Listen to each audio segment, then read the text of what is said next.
कि health care traditionally diseases होने के बाद ट्रीटमेंट पर फोकस करता है. Going to be a game changer nowadays in near future for longevity or diabetes or your health is concerned. अब जो लाइफ स्पैन है वो 90s को भी टच करने लग गया लोगों का. हेल्थ स्पैन को बढ़ाए, बायोलॉजिकल एज को बढ़ाए, वो एक गेम चेंजर होगा. 1000 स्टेप्स साइंस और मार्केटिंग. केवल डायबिटीज पेशेंट की बात करते हैं तो सीजन हम अप्लाई करते हैं कि देखने के लिए कब कितना सर्ज आ रहा है. तो अगर हम केवल हार्ट रेट की बात करें तो ये वेरिएबल बहुत अच्छा है, बहुत अच्छे से हार्ट रेट बताता है. If you go with TMT and put some protocol, you can get VO2 max. Hello everybody, this is Pranav and welcome to Diabetica Care. अभी तक आपने जो हमारे पिछले पॉडकास्ट देखे हैं उसमें हम लोगों ने हमेशा डायबिटीज से रिलेटेड बहुत अच्छे अच्छे फैक्ट्स और नॉलेज आपके लिए डिलीवर करी है. अब अगर मैं एक लॉन्जेविटी एक सेगमेंट की बात करूं तो इसमें हम लोगों ने diet, exercise, sleep, stress, even metabolic health के बारे में भी डिस्कस कर लिया है. पर इस पॉडकास्ट में डॉक्टर आशीष के साथ एक हम लोग हेल्थ केयर का नया सेगमेंट पे रिसर्च करेंगे सर, विच इज टेक्नोलॉजी. मेरे हिसाब से इस पॉडकास्ट का टाइटल होना चाहिए can technology help us live longer, right? तो जैसा कि आपका एक्सपीरियंस हमेशा रहा है, आपने हमें हेल्प करी है while having this podcast with Shilpi ma'am also, so we are doing the very useful discussion for our audience.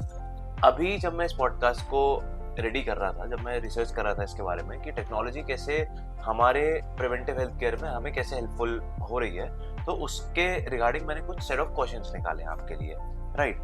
जिसमें से पहला क्वेश्चन जो मैं आपसे पूछना चाहता हूँ वो ये है कि हेल्थ केयर ट्रेडिशनली डिसीजेस होने के बाद ट्रीटमेंट पर फोकस करता है, बट एआई की हेल्प से हम रिएक्टिव हेल्थ केयर से प्रिवेंटिव हेल्थ केयर की तरफ मूव कर सकते हैं. Definitely Pranav, hi Pranav.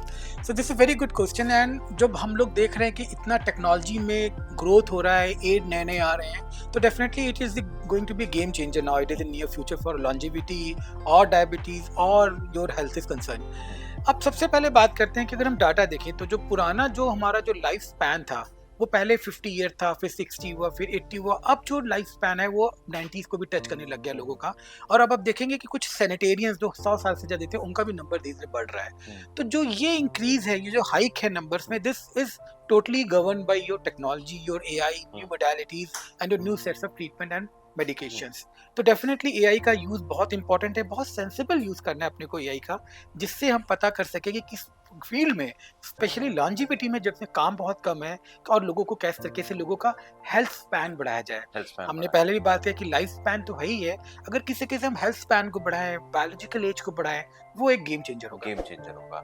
Moving forward, जैसे आपने बोला कि एआई को अगर हम बहुत यूजफुल तरीके से हम इसको यूटिलाइज कर सकते हैं, तो हमारे अभी जो जैसे जैसे इम्प्रूवमेंट हो रहा है सोसाइटी में, तो there are gadgets that has built in AI in that. For example smart watch and fitness bands, ये क्या करते हैं, heart rate, sleep cycle, stress, even ECG को भी ट्रैक करते हैं. तो क्या ये वेरिएबल्स एक्चुअली लॉन्जेविटी इंप्रूव कर सकते हैं या फिर हम बहुत सारे नंबर्स कलेक्ट कर रहे हैं? डेफिनेटली देखिए, बहुत सारे नंबर्स हम कलेक्ट कर ही रहे हैं, पर इन नंबरों का बहुत सिग्निफिकेंस है. देखिए, कोई भी चीज़ अगर एक प्रॉपर तरीके से किया जाए, एक प्रोटोकॉल में किया जाए, तो उसका रिस्पांस पूरा अच्छा आता है. जैसे फॉर एग्जांपल आजकल हमारी वॉच है जिसके अंदर हमारा हार्ट रेट, VO2, ये सब सारी चीज़ें आती हैं, ईसीजी मॉनिटरिंग आती है, हम लोग का बीपी भी आने लग गया है. तो अगर हम केवल हार्ट रेट की बात करें तो ये वेरिएबल बहुत अच्छा है, बहुत अच्छे से हार्ट रेट बताता है. जो एप्पल वॉचेस है उनका भी बहुत अच्छे से वो सब करता है. मगर अगर आप VO2 मैक्स की बात करें या ईसीजी रिकॉर्डिंग की बात करें तो इसके लिए हमें और सोफिस्टिकेटेड डाटा चाहिए, क्योंकि जो ये वॉचेस होती हैं ये केवल एक चीज निकालती हैं, उसके बेसिस पे एक्स्ट्रापोलेट करके डाटा बनाती है. तो वो जो एक्स्ट्रापोलेशन है वो इनडायरेक्ट है. जैसे आप अगर हार्ट रेट की बात करते हैं तो watch is very good, your Gabit ring is very good, but you talking about ECG, then this are not going to be give you a very correct idea. Yes, it gives कि there is some problem and that is what is required actually from my patient to me. But अगर हम इसको बात करें तो there are new ECG gadgets which we put over here and that give you a precise ECG reading and that is connected to your cardiologist and cardiologist can see at any moment of time. As there is any problem, it will show beep at cardiologist chamber and he can respond you, he can advise you accordingly.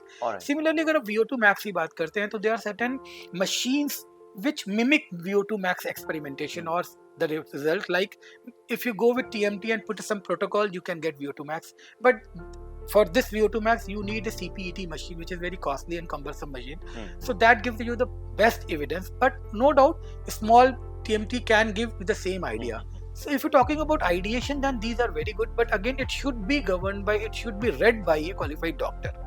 that is experts advice is always important. Always important. Right. So sir, जैसे आपने VO2 mention करा, अब mostly हमारे जो audience हैं इन लोग को VO2 नहीं पता होगा, राइट? मोस्टली इसका अगर मैं आपको बताऊं तो VO2 मैक्स और ग्रिप स्ट्रेंथ को लॉन्जेविटी मार्कर के रूप में देखा जा रहा है। यस, सिंपल लैंग्वेज में क्या आप हमें बता सकते हैं कि हमें बॉडी की हेल्थ और फिटनेस के बारे में VO2 एग्जैक्टली क्या पता है? देखिए VO2 बहुत बहुत इंपॉर्टेंट प्रिसाइज इंडिकेटर है जो हमारे लॉन्जिविटी से कनेक्टेड है। जब हम लॉन्जिविटी के लिए इनडायरेक्ट अगर हम बायोलॉजिकल एज एस्टिमेट करते हैं तो VO2 मैक्स को 30% क्रेडिट किया गया है। अच्छा। अगर आपने अच्छे से अपना VO2 मैक्स कर लिया तो उससे आपका 30% बायोलॉजिकल एज एस्टिमेट हो सकती है। अच्छा। अब VO2 क्या है, जैसे मैं कोई काम कर रहा हूँ, सपोज मैं स्टार रनिंग कर रहा हूँ, तो मेरे सारे बॉडी के tissue, liver, muscle, brain, they all get oxygen. काम करने के लिए हमें ऑक्सीजन चाहिए। ऑक्सीजन जब अंदर जाती है सेल्स में वो ATP बनाता है तो एनर्जी जनरेट होती है। तो जो हमारा ये जो हमारे सेल्स कितना VO2 एक्सट्रैक्ट कर रहे हैं, कितना ऑक्सीजन एक्सट्रैक्ट कर रहे हैं, दैट इज VO2। अच्छा। सपोज मैं बहुत अच्छा रनर हूँ, मैं बहुत अच्छा रन करता हूँ, तो मेरी बॉडी कम VO2 में ही अपना काम चला लेती है, उतनी ATP कर लेती है, अच्छा। कम ऑक्सीजन में ही अपना काम ज्यादा चला लेती है। तो जिसका जितना VO2 ज्यादा होगा, मतलब जितना एक्सट्रैक्शन टिश्यू लेवल पे कम होगा, उसका उतनी अच्छी लॉन्जिविटी हो जाएगी। एक एथलीट के लिए VO2 मैक्स 40 से 50 हो सकता है। एक नॉर्मल एडल्ट के लिए भी हम चाहते हैं कि उसका VO2 25 से तो ऊपर हो। Anything less than 15, 20 that means he has a very poor exercise tolerance. वो जैसे चलेगा वैसे ही स्टार्ट हाफने लग जाएगा, सफोकेट करने लग जाएगा। तो at least we want in our my patient it should be more than 25 at least. And अब आजकल नए कुछ इंटरवेंशंस आ गए हैं लॉन्जिविटी में, उसमें हम लोग VO2 मैक्स को एस्टिमेट करते हैं हर 6 हफ्ते पे कि how VO2 max is improving on your anti-obesity medication, on your exercise, on your diet pattern, on your certain we have now experimental drugs on which, तो ये एक experimental tool भी है VO2 max। तो it's a very good। Similarly grip strength है, grip strength हमारी muscle की activity बताता है। जब भी हमारा फैट कम हो रहा है, पर फैट कम होकर हमें अपनी मसल्स को बढ़ाना है, तभी हमारे पास जो बॉडी है वो एक लॉन्जिविटी की तरफ जा पाएगी। तो इस ग्रिप स्ट्रेंथ भी हमारे मसल्स की पावर को बताता है। तो ये दोनों टेस्ट बहुत इंपॉर्टेंट है और ये लॉन्जिविटी में भी काम कर रहे हैं। ठीक है, मतलब monitoring how a patient is behaving, how a person is behaving, like उसकी मसल्स कैसे फंक्शन कर रही हैं, ऑक्सीजन कंजम्पशन कैसा है, क्या लेवल्स हैं। अच्छा, ठीक है। सो कंटिन्यूअस ग्लूकोज मॉनिटरिंग एग्जैक्टली क्या है? जैसे आपने बताया अभी ऑक्सीजन का, इसको मॉनिटर करना चाहिए, हार्ट रेट को मॉनिटर करना चाहिए, now talking about the glucose. तो और क्या CGM सिर्फ डायबिटिक पेशेंट्स के लिए ही यूजफुल है या ओबेसिटी, प्री डायबिटीज और मेटाबॉलिक हेल्थ अंडरस्टैंड करने में इसका कोई डेफिनेटली इसका रोल है, इसका रोल हर जगह है। अगर आप केवल डायबिटीज पेशेंट की बात करते हैं तो CGM हम अप्लाई करते हैं कि देखने के लिए कब कितना सर्ज आ रहा है। उस सर्ज से हमें ये पता चल सकता है कि हमें क्या अपनी मेडिसिन कैसे ऊपर नीचे करनी है, इंसुलिन की डोजेस कैसे करनी है। अगर आप प्री डायबिटिक की बात करते हैं या आप नॉन डायबिटिक्स की बात करते हैं, तब इसमें इसका रोल है। हमने कोई फूड खाया, उस फूड से कितना शुगर बढ़ रहा है, दैट वो भी हमें CGM बताएगा। जो स्पाइक्स आती हैं खाने की, दैट वो भी CGM बता सकता है। सिमिलरली बहुत बार क्या होता है कि हम लोगों को टिश्यू रेजिस्टेंस होती है, मतलब हम मेडिसिन नहीं ले रहे हैं। देखिए कुछ लोगों का कैंथोसिस होता है, टिश्यू रेजिस्टेंस, इंसुलिन है पर वो काम नहीं कर रहे हैं, तो ये भी CGM बता सकता है कि आप टिश्यू रेजिस्टेंस का लेवल क्या है। अच्छा। तो CGM दोनों में काम कर सकता है। जो बंदे ओबीज हैं, ओबीज में हमने देखा है कि उनके अंदर टिश्यू रेजिस्टेंस होती है, तो उनका कब शुगर बढ़ रहा है, कब उनको कितना इंटरवीन करना है, किस एक्सरसाइज से उनका शुगर कम हो रहा है, तो ये एक्सरसाइज को फॉलो करना, पैटर्न फॉलो करना, देखा they are grade of exercises. तो अगर हमारा ग्रेड 2 में काम हो जाता है, ये CGM बता सकता है, ग्रेड 3 में होगा। तो ये डाइट को, एक्सरसाइज को, आपकी मेडिकेशन सब को ही बता सकता है। तो नॉन डायबिटिक में भी it is very helpful. Alright. So जैसे डिजिटल ट्विन का कांसेप्ट हेल्थ केयर में आ रहा है अभी, मतलब मैंने भी जब मैं पढ़ रहा था, तो अगर आप इसको मुझे एक्सप्लेन करेंगे सिंपल लैंग्वेज में, तो मुझे नहीं पता कि डिजिटल ट्विन, मेरे को समझ नहीं आया कि व्हाट इज दैट, और क्या फ्यूचर में हमारे पास बॉडी का वर्चुअल वर्जन हो सकता है जिसके थ्रू डॉक्टर ट्रीटमेंट पर्सनलाइज कर सकते हैं? देखिए बहुत अभी तो ये अभी इन्फेंसी स्टेज में है डिजिटल ट्विन, बट डिजिटल एक बहुत ही जिसे हम लोग बोलते हैं एक इनोवेटिव आइडिया है एक्चुअली डिजिटल ट्विन। अब इसमें क्या होता है कि जैसे मेरा अगर डिजिटल ट्विन बन जाता है तो उसका VO2 मैक्स 40 होगा, उसकी बायोलॉजिकल एज कम होगी, ठीक है। तो एक तरीके का ऐसा एक आइडियल आदमी बनाना है जिसके अंदर जिसकी लॉन्जिविटी 120 ईयर्स तक हो, वो 120 साल तक जिएगा। अगर मुझे 120 साल तक जीना है तो मुझे अपने मसल की वैल्यूज को बढ़ाना है, VO2 में 140 करना है, मुझे अपनी बायोलॉजिकल एज कम रखनी है। तो जो ये सारा डाटा है ये उसी डिजिटल्स में जाएगा। सिमिलरली आपको पता है जो ओबेसिटी है, this is more or less genetic related also. There are certain genes which is important for your longevity. जब सैनिटेरियन जो लोग 100 साल से जीते हैं उनका डाटा निकाला गया, उनमें ऐसा क्या था कि वो 100 साल जीते हैं? तो there are certain genes actually there, they got some miracle genes. देखिए हमने that help them to live more than 120 years, 100 years, super sanitarian 120 years. तो similarly तो डिजिटल ट्विन का कॉन्सेप्ट सैनिटेरियन से आया कि हम चाहते हैं कि हमारा जेनेटिक मेकअप वैसा बन जाए so that हम 120 साल तक जिए और जिए भी हेल्दी जिए. देखिए कभी कभी आपने देखा होगा, लिखता है करिए उस बंदे ने इतना अल्कोहल लिया, इतने लंबे समय तक जिया, ये तो मजाक की बात है, मगर हाँ इसी तरीके से हम कुछ ऐसा कर लें कि हमें ये खाना है, हमें ऐसे करना है, हम इतने लंबे समय तक जिए. ऑलराइट, सो अगर हम AI plus variables plus CGM plus genetic metabolic data को कंबाइन कर दें, तो क्या फ्यूचर में डॉक्टर्स डिसीज डायग्नोस होने का वेट करेंगे या फिर पहले ही प्रेडिक्ट कर सकेंगे? डेफिनेटली कर सकते हैं. यही प्रिवेंटिव कांसेप्ट है ओबेसिटी का. देखिए ओबेसिटी इम्प्लाई है, मैक्सिमम मोस्ट डिजीज में obesity is one of the risk factor. अगर किसी तरीके से हम एक इम्प्लाई कर लें कि ये डाटा पहले आ जाए तो डेफिनेटली हम बहुत अच्छे तरीके से सारी डिजीजेस को कंट्रोल में कर सकते हैं, और इसीलिए डिजिटल ट्विन्स का कांसेप्ट भी बन के आ रहा है. Alright, so sir as always हम लोग रैपिड फायर राउंड करते हैं, तो इस बार मैंने आपके लिए कुछ अलग से क्वेश्चंस निकाले हैं. So one health number everyone should know. देखिए अगर हेल्थ नंबर की बात करते हैं तो सबसे इम्पोर्टेंट हमारा ये है कि अगर हमारा VO2 मैक्स अगर हमारा 40 से ऊपर है, that is the best thing which we can achieve through exercise, through diet and your through decrease stress and more sleep. Alright, 1000 steps science or marketing? It's marketing actually. We discussed it's a marketing actually. The data says if you have 8,000 step, not 10,000 step, that is again that have a same medical benefit what you have with 10,000 step. Alright. So smartwatch useful or overrated? I think it's useful and also overrated also. If you're talking about heart rate, it's good, but it is not very good for your VO2 max and for your ECG monitoring. ECG, yes. CGM for healthy people, yes or no? Yes, definitely we can go. It give you a more better avenue, more better spectrum of your health.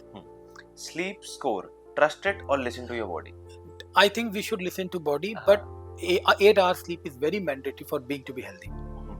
VO2 max or BMI, which tells you more about healthy? Absolutely, VO2 max is the best thing which can be done, because they're in sarcopenic obesity. Patient is obese, his BMI is less, but he is obese. So muscle mass or body weight? Absolutely muscle mass. जितना muscle mass होगा उतना ही उसकी strength होगी, उतना ही VO2 max होगा और उतनी उसकी exercise capacity होगी. AI doctor, exciting or concerning? It's exciting actually. When we get helpful from AI, then there is no harm into it. One technology you personally think will transform preventive healthcare? If you're talking about technology, so I must say your muscle monitoring technologies are the thing which is going to be helpful a lot, because in India what's the problem is not the food. The problem we don't exercise actually. Yeah, mostly we don't exercise. Can technology actually help us live longer? Yes or no? Yes, definitely, 100%.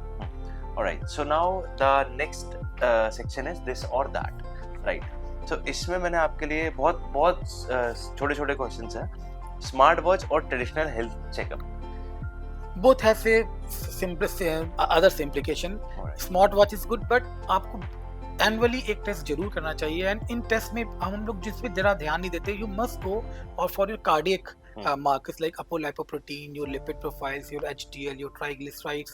So these are things have to be taken care of when you read the reports. All right.